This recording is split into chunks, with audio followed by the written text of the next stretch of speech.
En fait, Donald Trump prend les Africains pour des Mougou, pour des Kengematoy, pour des Mbutuku. Il les prend tranquillement pour des Dunguru, mais parce que les Africains ne réagissent pas de manière concertée. Regardez pourquoi on respecte l'AES. Vous savez pourquoi on respecte l'AES? Parce que c'est 3 États qui ont les mêmes réactions. 3 États. Mais c'est inouï. Est-ce que vous savez que l'AES, aujourd'hui, les présidents Goïta, Tiani et Traoré, ont une cohérence d'action supérieure à toute l'Union africaine? Est-ce que vous savez que l'Union africaine, qui est supposée être la plus grande organisation politique du continent africain, au niveau de sa capacité d'action en cohésion, en convergence, en cohérence, elle n'atteint pas l'AES. 3 États là. Elle n'atteint pas l'AES à la cheville.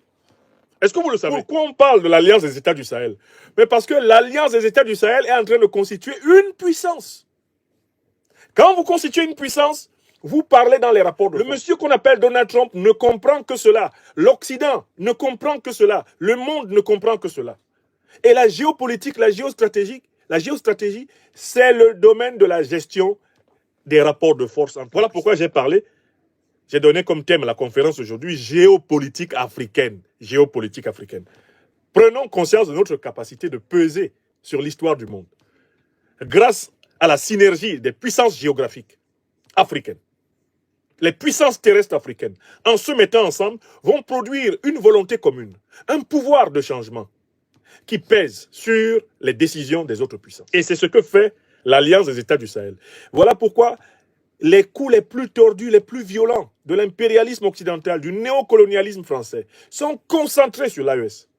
Parce que l'AES, c'est en fait le démenti, c'est la déconstruction stratégique de la logique de la domination. Donc le monsieur qu'on appelle Trump là, nous pouvons efficacement reprendre chacun de ces thèmes.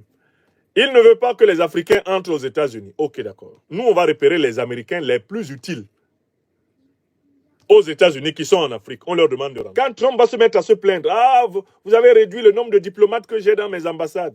Vous avez réduit le nombre d'ingénieurs de Exxon. Vous avez réduit le nombre de la compagnie Blackwater. Vous avez, on l'appelle, on lui dit, Donald Trump. Vous avez pris telle décision tel jour. Vous avez chassé 1200 ressortissants d'Afrique centrale tel jour. Tel autre jour, vous avez pris telle décision. Se sont retrouvés.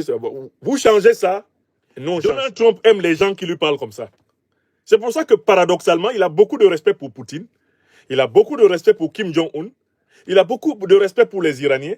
Parce que les Iraniens lui parlent.